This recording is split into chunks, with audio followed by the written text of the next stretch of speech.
Hello, guys, and welcome back to another Neville and Chat. This is episode 4. I'm very happy that I am actually on fire. I've been doing a lot of writing and reading this lately. I am very much deep into Neville. Okay, so today I am on day 108 of actually being deep into the law of assumption and deep into all of Neville's teachings. So I'm very happy with mostly with the way I feel, and like I feel that I am moving in the right direction in my life. So this much I can tell you, that I feel that I'm moving in the right direction. Okay, and a lot of the times when I read Neville's books, I feel like a deep connection and like a deep truth, like his work is, in my opinion, soul touching. It has a way of touching your soul, and I love that about his teachings. And I love how it gives the power back to you. You're not if you follow his teachings, you're not a slave anymore in your life. And I just love that about him. I just love that you're able to get back the power. You don't need to beg anyone. You don't need to beg a god anymore to give you something and being frustrated why this god doesn't give you the thing that you need, wish, want. And you see people around you getting it anyway, like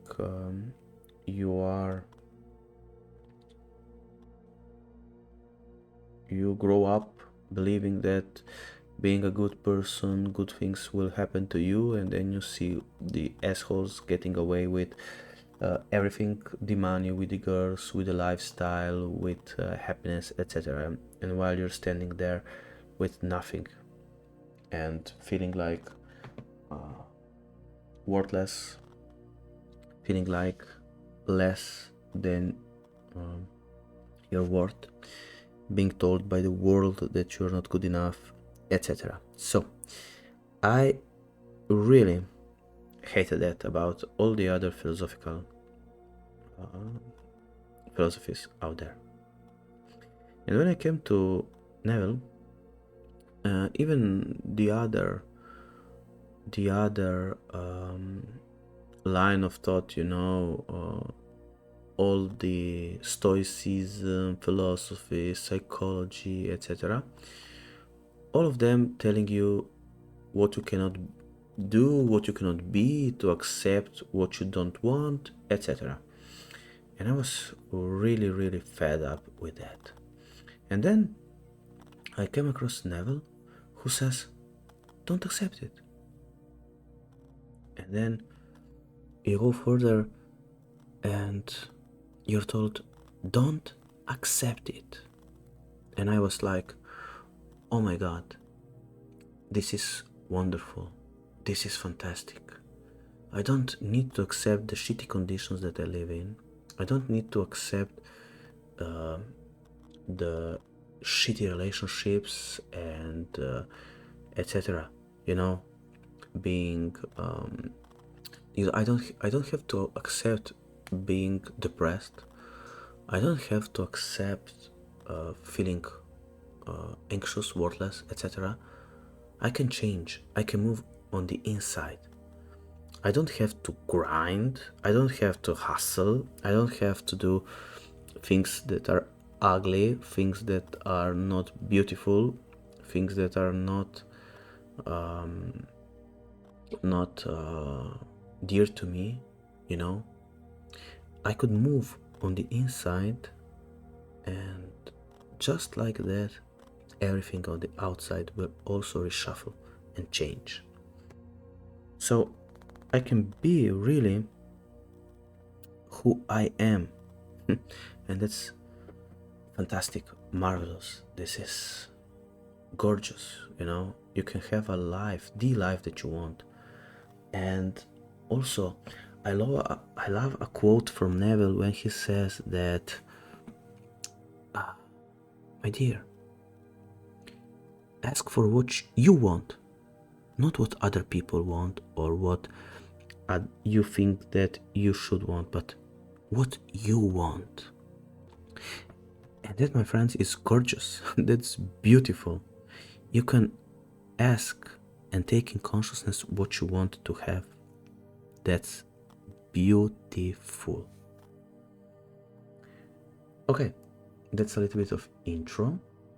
I wanted actually to read something interesting that I have come across, and it is so I usually lurk around the Neville Goddard Reddit subreddit, okay, and I love to read about other people's thoughts, and a lot of the times I felt really alone doing this work, you know, because you can't talk to anybody, because almost nobody is on this path, you know. A lot of people in the law of like this positive stuff and law of attraction, etc., are actually very toxic, you know. They're telling you, no, you have to be really grateful. I mean, what the fuck, man? I am in a ditch, you know, living a bad life. Okay, albeit it's people are having it worse, you know. You can always find someone that is having it worse than you, but actually I don't have anything that I want. I mean, how can I be grateful for not having anything that I want? I mean, what the... Okay, that actually gets really really judgmental, and I hate that about that community. So the community of the law of assumption, in my view, is much better, and I love being there. Okay, having said that, I can I would like now to read you about a success story. Okay, how someone manifested her dream guy. So the title is I manifested my dream guy. And it goes like this. So, for as long as I can remember, I have been dating a string of dudes. I manifested situationship after situationship without realizing my negative beliefs and subconscious patterns were attracting these guys. It was around 2023 when I got fed up with my situation. I was in a job that I didn't like. I was only meeting low quality guys when I went on dates, and I hadn't been on a vacation in years. Midway through 2023, I made a decision. The shitstorm that was 2023 could not continue. I had already manifested multiple things by this point. I had manifested a house and a new roommate, damn it. Why couldn't I manifest a boyfriend? Why couldn't I manifest a new job? Going on vacation with my friends? Why couldn't I manifest it all at once? So I started visualizing. I picked one scene, one short scene, that incorporated everything I wanted. I was in my hotel room in Tulum, laying on my boyfriend's chest as he stroked my hair. He was asking me about my new job. The scene couldn't have been longer than 5 to 10 seconds. This was the scene I replayed in a loop over and over again, night after night, for nearly a month. I looped it in my mind so often that sometimes when in the middle of the night, when I drifted between sleep and wakefulness, my mind would replayed the scene so vividly that I couldn't tell whether I was dreaming or not. At some point, I dropped the visualization and went about my life. This was a natural step. I didn't plan it. I just visualized and visualized until it became a habit and stopped when I stopped. My life continued to be sometimes shitty, sometimes not. I was bored at my job. I was still single. But my love life slowly started to change. You see, somewhere along the way, I realized that I was only meeting low quality men. Men who didn't want to commit, kept asking me to go to them, and put in no effort. And it was frustrating. And that's when I realized the issue was my belief. I believed that there were more crappy men out there than high quality men. Because I believed it. That's exactly what I was attracting. So I chose a new belief. I started telling myself that there were plenty of high quality men in my reality. And that was when things started to change. I started meeting higher quality guys. They weren't my guys, but they were men I didn't mind getting to know. And then synchronicities. Sometime in October, I met a guy on a dating app that met all my basic requirements. He was nice, respectful, funny, cute. A little older than my usual type, but he had a fun first date, so I thought why not go on a second date. He took me to a comedy show, and when I walked up to the doors, he pulled out a small puppy made of artificial flowers and the word always and forever printed on the box. It was a sweet gesture, a little bit much, given that it was only our second date, and I wasn't that sure I was actually into him, but sweet nonetheless. I want to clarify that this did not turn out to be my dream guy, but it is important to note. In the same month, I was contacted about a job. I interviewed and the company liked me and extended a job offer. The salary was great, but with only 10 days of PTO. The benefits were underwhelming. Still, with the salary increase, it was an offer I couldn't refuse. I wanted a new job, and the way I saw it, this was my ticket, so I took the job. Given that I knew I would barely get any PTO that first year, I gave my company my 2 weeks notice and delayed my start date a week so I could have some kind of break before work started up again. Initially, I asked my friend to go to Vegas with me, and for some reason or another she vetoed Vegas, so suggested DC instead. My best friend from middle school lived in DC, so I knew it would be an easy, fun trip. I called my friend to let her know I was coming, and she asked if I was dating anyone. At the time, I was still talking to the flower guy, but we weren't official, and I was still on the fence, so my answer was no. That's when my friend said she had a guy for me.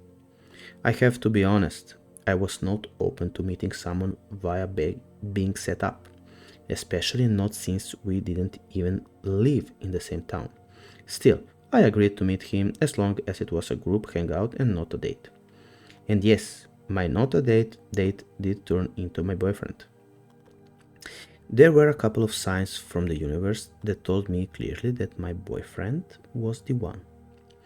We both wrote lists with the characteristic we wanted in our ideal partner, and we both fit each other list perfectly.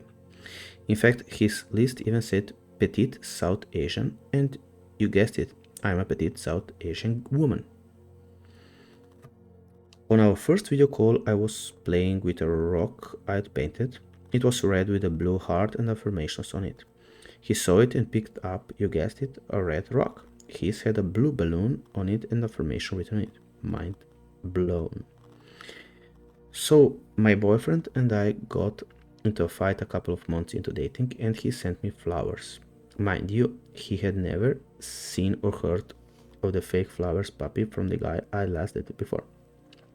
He ended up sending me flowers in the shape of a bear and printed on the card it said, "Can you guess it?" Yup, always and forever. I do have pictures of all this except his list, which he deleted after meeting me, which I'll try to link below. I hope this helps someone. Persist, persist, persist. The law is real. Actually, okay. I hope that you liked this this one, and I remember that a lot of this kind of synchronicities also happened in my life. I remember clearly that a lot of the things that I have written down actually came true, albeit a little bit longer than I wanted to, but it's okay. Some things that I wanted, I found out later that I did not want them like that, but nonetheless. For example, I manifested in a way the name of my ex-future wife. Okay, so that was also interesting. And I think that these lists are actually useful and that they do make a difference. Okay.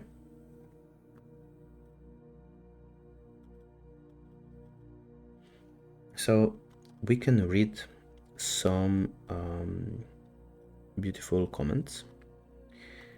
One person says, manifested each other. And another one, from my experience, this is the only way. Whenever you want to be with someone, they want the same, and even if they aren't manifesting you consciously, they want you. The universe works in perfect harmony. I always remember that the quote from Neville when he says that whenever you go out to find love, you never find love, because the loveless never find love, but the people full of love, always find love. Love finds them. Another way to say that is to create the garden and the butterflies will come to you. Okay, so instead of chasing, you should do that, because the person that chases always gets rejected. Okay.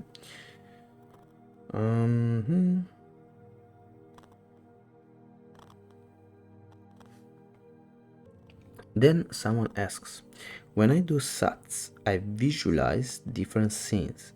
I know Neville focused on having one, but what are your thoughts on this? For me personally, this is the OP, I only visualize one scene because it's easier for me and it's worked for me before. I do think that if different scenes for you, you should do that.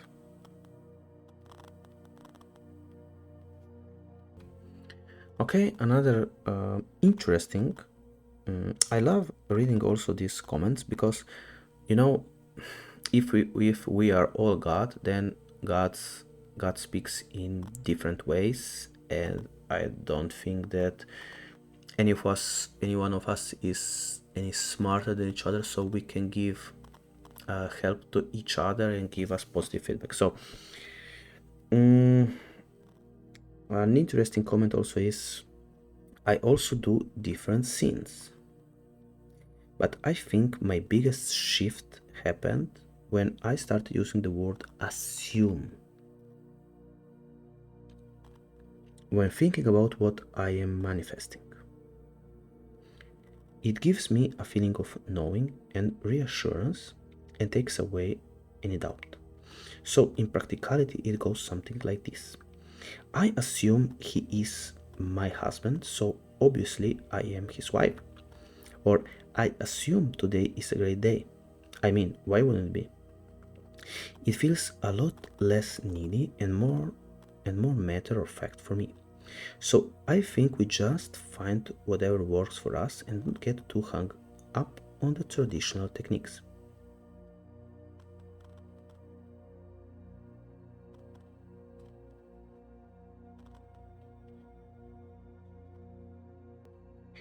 Another, the clarity you have when it comes to knowing what you want is amazing. It's also nice to see that you did not get hung up on the first guy trying to manifest him to be this someone he was not, but persisted with what you actually wanted. Yes, I love that.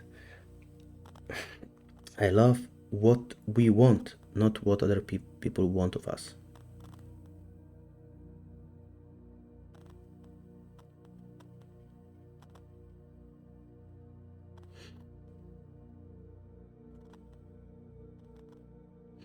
So here's another question. So someone is asking about how does the OP manifest or visualize the other qualities. And then we said, I should have written that differently. To clarify, I wrote my list first to get clear on the qualities I wanted in a partner, and then I put the list away. When I visualized my scene, I didn't have to focus on those qualities at all, because I'd already written it down. The focus of my visualization was creating a scene that encompasses the wish fulfilled, already being in a relationship with my boyfriend.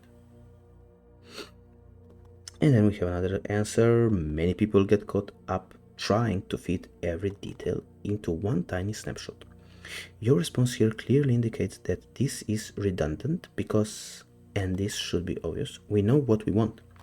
If we know what we want, then of course our subconscious or God is going to know what we want. And then somebody asks, I don't use dating apps. Is there any hope to manifest a guy for me? I have never dated anyone. Okay, that's actually an easy answer. As Neville says, you don't have to know anyone. You don't have to go anywhere. You don't have to do anything.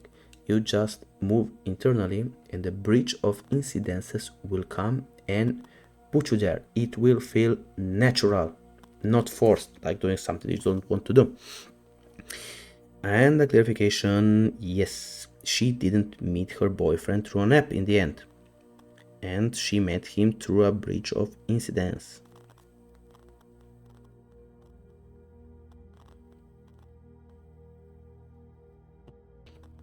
And again, in the end, it's a lot of self-concepts, you know, the belief of what you want, you know, of the belief about who you are as, not just as a person, but in for example, be still and know that you are God. So knowing that you are God, act differently, you know, just from that perspective of knowing who you are, how powerful these techniques can be, and knowing deep inside that it will come, your assumptions will come, will manifest. And this, I believe, Neville, every day more. So I am every day committed to these ideas. I am loyal to these ideas, and I'm doing every day the work. Sometimes I feel that I'm not doing as much as I could, but sometimes I feel like not doing it anymore, like fed up, like being exhausted, but in a good way, you know. After making love, you are exhausted and not wanting to continue anymore for a period of time. So I guess everything is good. So until next time, I wish you a great day and hope you enjoyed this video.